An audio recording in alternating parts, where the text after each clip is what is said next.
Forget complicated formula. Today I will tell you how to make PB ratio your best friend in the stock market. क्या आपने कभी सोचा है कि PB ratio को हम स्टॉक मार्केट में कैसे यूज़ कर सकते हैं?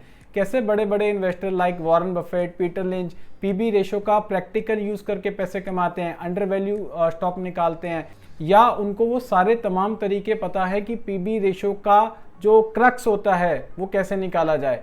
एक्चुअली में प्रॉब्लम क्या होती है, हमें PB रेशो का एक फॉर्मूला पढ़ा दिया जाता है कि PB रेशो क्या होती है। वो इतना कॉम्प्लिकेटेड फॉर्मूला होता है, पहली बात तो फॉर्मूला रटने में प्रॉब्लम आती है।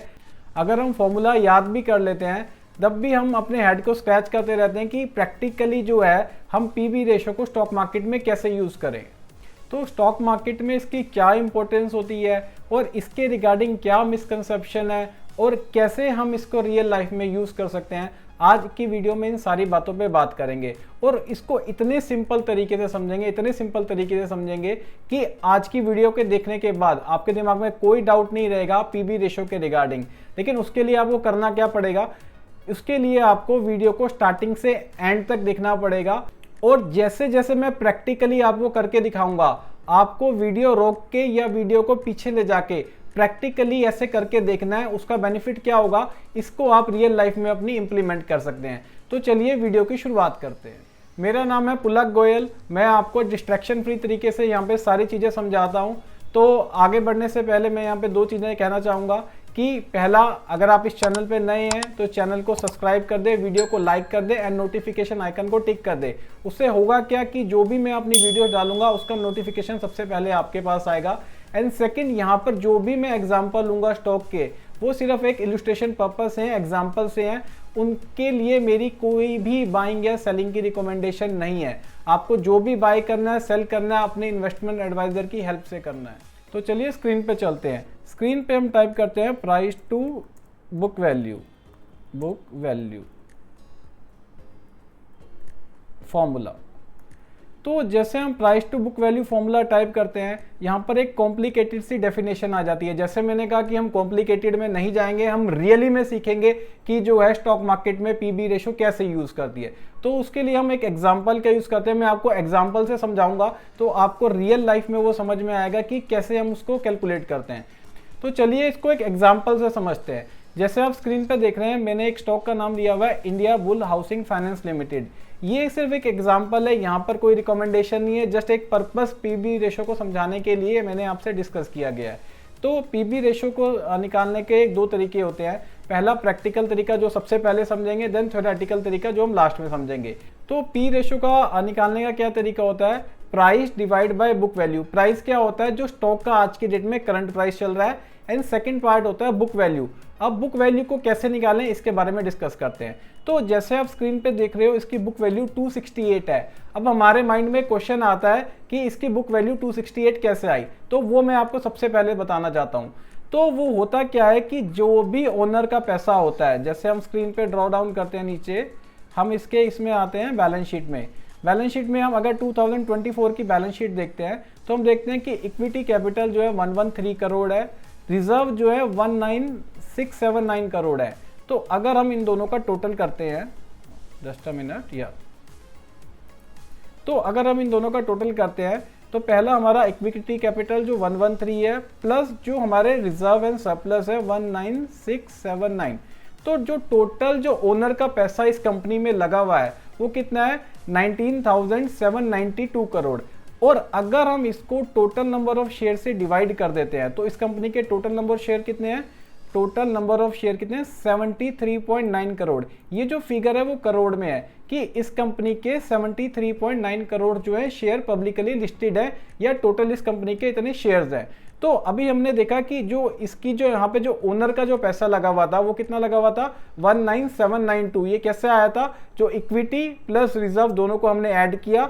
अब इसको हम क्या करेंगे, divided by total number of share. इसको हमने टोटल नंबर ऑफ शेयर से जैसे हमने डिवाइड किया तो हमारी स्क्रीन पे निकल के आया 267.8 और यहाँ पर हमें दिख रहा है 268। ये एक राउंड फिगर में 268 लिखा गया है, तो एक्चुअली हमने बुक वैल्यू निकाल ली। अभी हम एक बार से फिर से देखते हैं, अभी हमने बुक वैल्यू कैसे निकाली। हमने क्या किया, जो भी ओनर फंड है, इस चीज को ऐसे समझो सिंपल तरीके से, जो भी कंपनी में किसी भी ओनर का फंड लगा हुआ है, except borrowing except liability, simple तरीके से जो ओनर का फंड है divided by total number of share, वो उसकी बुक वैल्यू आ जाती है। तो इस केस में हमारी बुक वैल्यू कितनी आ रही है 268, और एट प्रेजेंट करंट प्राइस कितना है 175।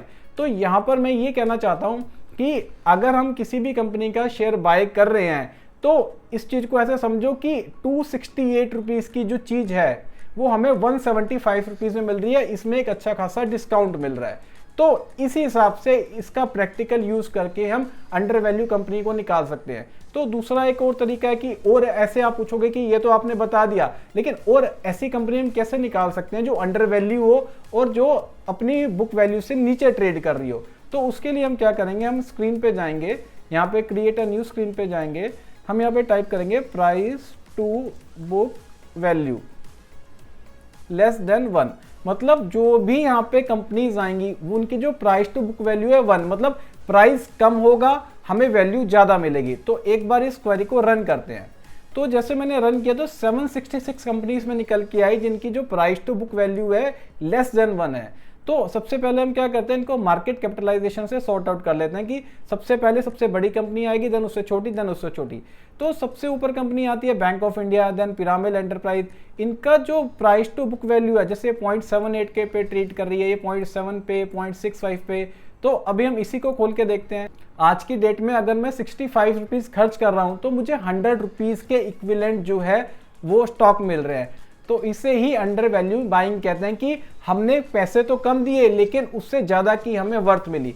तो ये जैसे आप स्क्रीन पे देख रहे हैं, तो ये सारी कंपनीज हैं जो अपने अपने सेक्टर्स में, कई कंपनीज ऐसी भी है जो मार्केट लीडर हैं जो बुक वैल्यू से नीचे ट्रेड कर रही हैं, जैसे bank of India, Piramal, Maharashtra scooter, Karnataka bank, Rajesh export, Reliance infra.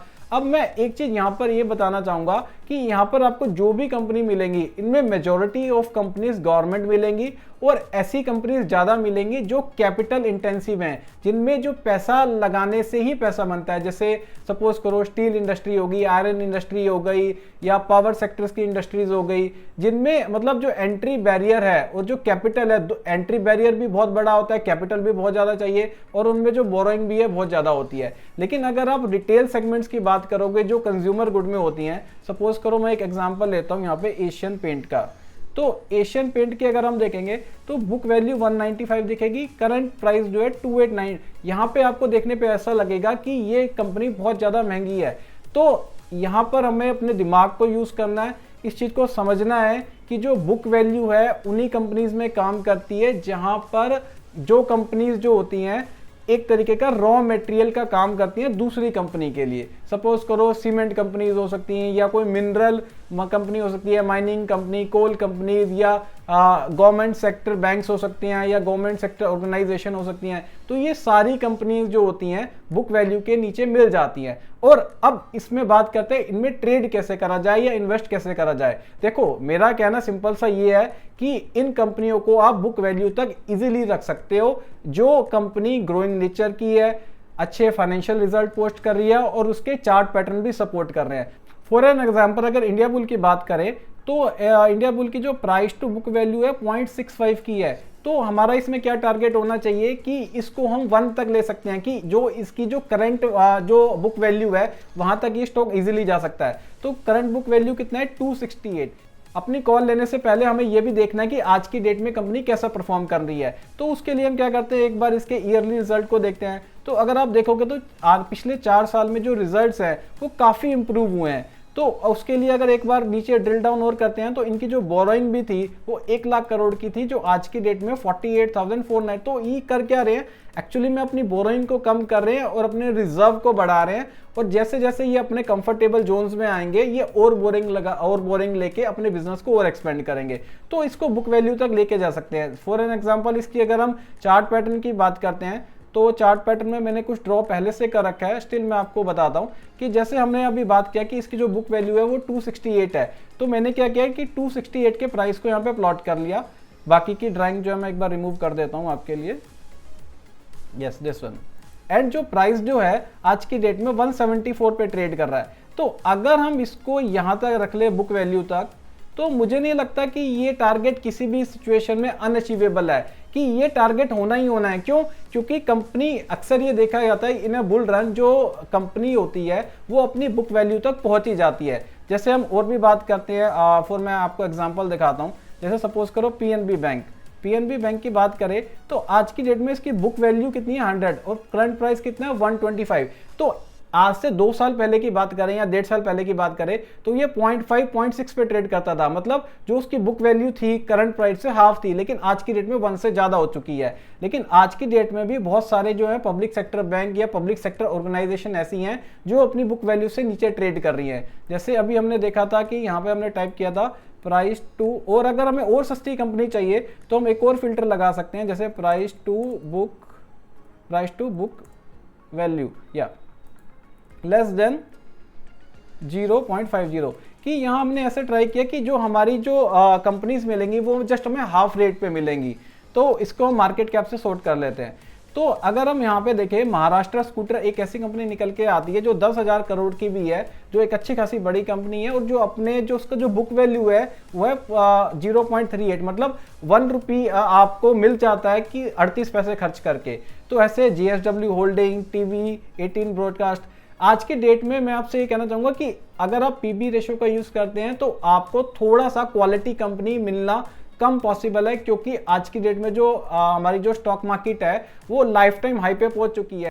जितने भी जो स्टॉक हैं, चाहे वो अच्छे हों बेकार हों, वो सारे लाइफ टाइम हाई पे पहुंच चुके हैं। तो ऐसी सिचुएशन में पीबी रेशियो के थ्रू बहुत अच्छी कंपनी मिलना जिसका जो पोटेंशियल ज्यादा वो कम है, लेकिन स्टिल हमें काफी कंपनीज मिल सकती हैं, अंडर वैल्यू कंपनी मिल सकती हैं ऐसे बुल रन में भी, जिसमें हम अच्छे से ट्रेड कर सकते हैं उसकी बुक वैल्यू तक। तो एक सेकंड कंपनी की और भी बात करते हैं एज अ एग्जांपल। तो बात करते हैं bank of India. Bank of India जो है इसकी आज की डेट में प्राइस टू बुक वैल्यू है कितनी है 0.78, और जैसे अभी हमने देखा कि पीएनबी आज की डेट में कितने पे ट्रेड कर रहा है 1.25 पे। तो ये जितनी भी कंपनीज हैं ये सारी की सारी सेम सेक्टर से हैं। सेम सेक्टर से कैसे है, नीचे आके अगर देखते हैं यहाँ पर प्राइस टू बुक वैल्यू, जैसे स्टेट बैंक ऑफ इंडिया की बात करें तो वो 1.79 पे ट्रेड कर रहा है। मतलब इसका जो करंट मार्केट प्राइस है बुक वैल्यू से 80% ज्यादा हो चुका है। देन अगर हम बैंक ऑफ बड़ौदा की बात करें, इसका भी 1 से ज्यादा है। पंजाब नेशनल बैंक का भी 1.25 है, आईओबी का 4.46 है, यूनियन बैंक का 1.23 है। तो यहाँ पर ये सारे ही बैंक जो है महंगे नजर आते हैं, एक्सेप्ट वन बैंक जो कि आज की डेट में अपनी बुक वैल्यू से नीचे ट्रेड कर रहा है। And second most important thing जो है, कंपनी ने आज तक के अपने highest ever net result post किए हैं। अगर आप 2013 से बात करो तो इतना नेट प्रॉफिट आज तक कभी नहीं आया और इतना रेवेन्यू कंपनी ने आज तक नहीं किया। तो यहाँ पर दोनों ही चीजें हमारे लिए फेवरेबल है कि जो सेल्स भी है वो भी हाईएस्ट एवर है, देन नेट प्रॉफिट भी हाईएस्ट एवर है, और जो स्टॉक प्राइस है बुक वैल्यू से काफी नीचे ट्रेड कर रहा है। और एक बार इसके चार्ट पैटर्न की भी बात करते हैं। हम यहाँ पे टाइप करते हैं बैंक ऑफ इंडिया, या बैंक ऑफ इंडिया को अगर देखते हैं तो ये मैंने ड्राइंग ऑलरेडी आपके लिए प्लॉट कर रखी है, तो एक बार मैं रिमूव कर देता हूँ। तो अभी हमने देखा कि इसका जो बुक वैल्यू है, इसका बुक वैल्यू है हमारा 155, और आज की डेट में जो प्राइस है वो किस पे ट्रेड कर रहा है 120। तो एक बार 155 को मार्क करके हैं 155, या दिस वन, ये 155 का वही प्राइस है जो इसने रीसेंट हाई बनाया था, ये दिस वन 155, या तो अगर हम इसे बुक वैल्यू तक रखते हैं तो बुक वैल्यू तक जाने में यहाँ से हमें ऑलमोस्ट 29% का गेन है, और मुझे नहीं लगता इसमें 6 महीने से ज्यादा का समय लगना चाहिए, बिकॉज हमारी जो बैंकिंग की जो इंडस्ट्री है वो आज की डेट में सही पाथ पे है, ग्रोइंग फेज में है, और इसने इस लेवल को एक बार ऑलरेडी टच भी कर चुका है। तो आज हमने सीखा कि पीबी रेशियो का प्रैक्टिकल यूज हम कैसे कर सकते हैं और इसको अपनी लाइफ में कैसे इंप्लीमेंट कर सकते हैं। एक बार समराइज करते हैं। सबसे पहले हमने क्या निकाला, किसी कंपनी की बुक वैल्यू। बुक वैल्यू निकालने का क्या तरीका है, एक और एग्जांपल मैं आपको करके दिखाता हूं, और इसको आपको वीडियो को रोक के स्टार्टिंग से देखना है और इसको खुद कैलकुलेट करना है। जब तक आप खुद कैलकुलेट नहीं करोगे तब तक ये चीज आपके सबकॉन्शियस माइंड में नहीं बैठेगी, और जब तक सबकॉन्शियस माइंड में नहीं बैठेगी आप इसको प्रैक्टिकली यूज नहीं कर पाएंगे। तो हम क्या करते हैं कि बैंक ऑफ इंडिया की पीबी रेशियो को कैलकुलेट करते हैं। तो प्राइस कितना है इसका 121। अब जो है इसकी बुक वैल्यू निकालनी है। बुक वैल्यू के लिए मैंने क्या बताया कि आपको प्रॉफिट एंड लॉस में जाना है और कंपनी के बैलेंस शीट में जाना है, और कंपनी के आपको इक्विटी और कैपिटल को ऐड करना है। तो कैसे करना है, इक्विटी कितना है इसका 4553, दिस वन जो 2024 में इसका इक्विटी कैपिटल था 4553 एंड जो रिजर्व था वो कितना था 66028। तो इन दोनों का टोटल करते हैं तो जो ओनर का पैसा इस कंपनी में लगा हुआ है, मतलब गवर्नमेंट का जो पैसा लगा हुआ है वो कितना लगा हुआ है 70,581 करोड़ रुपीज। अब हम इसको क्या करेंगे, टोटल नंबर ऑफ शेयर से इसको डिवाइड करेंगे, डिवाइड बाय 455। यहाँ पे टोटल नंबर ऑफ शेयर कितने दिए हुए 455 और ये करोड़ में है, ये नंबर्स में नहीं है, मतलब 455 crore share bank of India के हैं। हमने इक्विटी को रिजर्व को डिवाइड किया नंबर ऑफ शेयर से, तो अब हमारी वैल्यू क्या निकल के आई 155.12 और एग्जैक्टली ये यहीं पे मैच कर रही है। तो हमारी बुक वैल्यू आ गई 155। अब क्या करेंगे, हम इसको प्राइस से डिवाइड करेंगे। प्राइस है हमारा 121 और बुक वैल्यू है 155, तो हमारी आ गई 0.78 जो हमारी यहाँ पे मेंशन कर रही है। ये सारी चीजें आपको ऑटोमेटिकली स्क्रीनर देगा, जस्ट मैं आपको प्रैक्टिकली बता रहा था कि इसको निकालते कैसे हैं ताकि आप क्लैरिटी के साथ अंडर वैल्यू स्टॉक को निकाल सकें और उसमें अपने इन्वेस्टमेंट प्लान के हिसाब से ट्रेड कर सके। तो आपको अगर वीडियो अच्छी लगी हो तो वीडियो को लाइक कर देना और चैनल को सब्सक्राइब कर देना। और सेकेंडली मैं आपको बहुत थैंक यू कहना चाहूँगा कि जो मैंने last video price to earning ratio पे बनाई थी, अगर आपने वो नहीं देखी है उसको आप देखिए। उस वीडियो को जितना रिस्पॉन्स मिला है उतना मैंने एक्सपेक्ट नहीं किया था। ये देख के मुझे ऐसा समझ में आया कि जो इन क्लैरिटी है, जो लोगों को फॉर्मूला बेस पढ़ाए जाते हैं, क्योंकि उस वीडियो में मैंने बिल्कुल प्रैक्टिकल तरीके से बताया कि प्राइस टू अर्निंग को कैसे यूज करते हैं और यहाँ पर मैंने बिल्कुल ही प्रैक्टिकल वे में आपको बताया कि प्राइस टू बुक वैल्यू को कैसे यूज करते हैं। तो अब आपको प्राइस टू अर्निंग की जो मेरी प्रीवियस वीडियो उसको देखना है और इस वीडियो की जो प्राइस टू बुक वैल्यू में जो मैंने आपको लर्निंग दी है इसको प्रैक्टिकली इंप्लीमेंट करना है। तो ये दोनों वीडियो को देखने के बाद आपको प्रैक्टिकली दोनों को किस इंडस्ट्री में किस रेशो को यूज करते हैं वो यूज आ जाएगा। इन समराइज में मैं कहना चाहूंगा कि जो भी ब्रांड स्पेसिफिक कंपनीज होती हैं जो कंज्यूमर से ज्यादा रिलेट करती हैं या जिनके पास प्राइसिंग पावर होती है, वहां पे प्राइस टू अर्निंग वैल्यू देखना ज्यादा समझदारी होती है। और जो कैपिटल इंटेंसिव बिजनेस होता है, जहाँ पे जो कंपनी किसी का रॉ मटेरियल होता है या फिर वो कंपनी जो एक कमोडिटी में होती है, वहां पे हम प्राइस टू बुक वैल्यू ले सकते हैं। तो इन सारी चीजों का combination, price to book value and price to earning value का कॉम्बिनेशन के हिसाब से हम अलग अलग कंपनी में अलग अलग तरीके से ट्रेड करेंगे। स्टिल आपको कोई भी डाउट इन दोनों टॉपिक के रिगार्डिंग होता है तो आप कमेंट बॉक्स में मेरे से पूछ सकते हैं। तो चलिए फिर मिलेंगे एक नई वीडियो के साथ। Thank you.